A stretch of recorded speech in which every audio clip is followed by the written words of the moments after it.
আমার প্রথম পরিচয় হিন্দু না, বাংলাদেশের নাগরিক। এই দেশে শুধুমাত্র ধর্ম পরিচয়ের জন্য বছরের একটা উৎসব আমরা এসে সিঁদুর খেলি, সেটা হলো না। এটা এই রাষ্ট্রের ব্যর্থতা, এটা বঙ্গবন্ধুর আদর্শের অপমান। আমার প্রথম পরিচয় হিন্দু না, আমার প্রথম পরিচয় আমি নাগরিক। আমার নিরাপত্তার দায়িত্ব এই রাষ্ট্রের। এবং একটা সারা বছরে একটা পুজো বলে শুধু নয়, এই যে সারা বছর যে সাম্প্রদায়িকতার বিষ বাষ্প ঘুরে বেড়ায়, কোনো প্রতিবাদ হয় না, শুধুমাত্র আমরা দায় সারা কথা বলি। এটা আমার ধর্মে বলে না। প্রতিবাদ কে করে বলেন তো?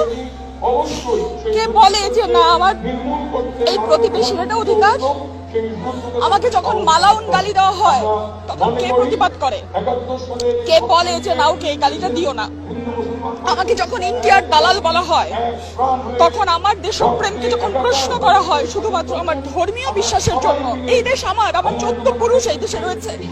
47-এ যায়নি, 66-তে যায়নি, 71-এ যায়নি, 2001-এ যায়নি, এই দিন দেখার জন্য। ভালো থাকেন সবাই।